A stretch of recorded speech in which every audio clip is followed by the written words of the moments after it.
अपने आप और प्राणायाम की बात ध्यान कर रहे हैं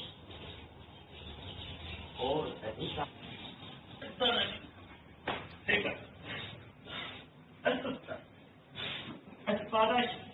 और एक बार चलना है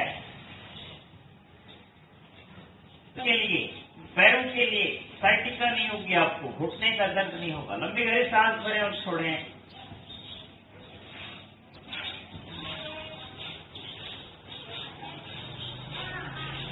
हमारा शारीरिक बैलेंस संतुलन ठीक होता है।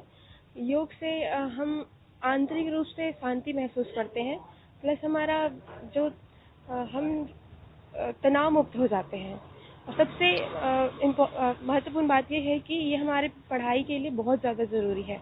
जब हम योग करते हैं, सांसों पे ध्यान देते हैं, तो हम एकाग्र हो जाते हैं, श्वास पे ध्यान टिकाते हैं। इसी तरह जब हम पढ़ाई करते हैं तो हम सिर्फ पढ़ाई में ही ध्यान लगाते हैं। हमारा पे योग जो है ना सर, जब से संसद शुरू किए हैं तब से चल रहा है।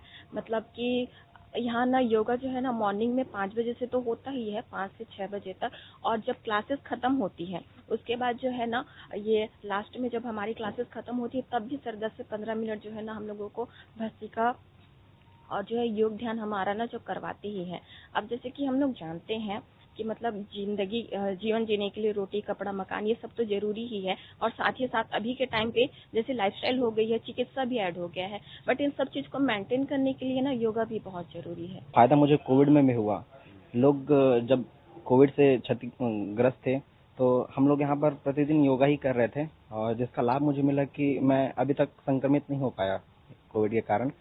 और यहाँ पर नियमित जो योग होता है उसमें कई बच्चे लोग आते हैं जो कि वो भी लाभान्वित होते हैं। कि 3 सप्ताह तक अगर व्यक्ति योग सीख लेता है तो वो मानसिक तौर पर भी मजबूत होता है, शारीरिक तौर पर भी स्वस्थ रहता है, और सबसे बड़ी सांस करेक्ट होती है। आपने कोरोना काल में देखा था कि जितनी भी डेथ हुई थी ऑक्सीजन की कमी की, यानी सांस अधूरी लेते हैं, हम विचारों में खोए रहते हैं। तो हम सांसों को करेक्ट कर रहे हैं, मानसिक धरातल को करेक्ट करा रहे हैं। और जैसा पतंजलि ने कहा भी है कि मनसा वाचा और कर्मणा, ये हमारे योग में अपने आप बाय प्रोडक्ट है, अपने आप मिलता है। और अंतिम लक्ष्य उन्होंने बता दिया है कि योग चित्त मनोवृत्ति, यानी जो चित्त की हमारी विकृतियां हैं उनको दूर करता है, मन की चंचलता को समाप्त करना है। और हमारा लक्ष्य ये है कि समाज में वो व्यक्ति पैदा हो जिनमें एक सोच हो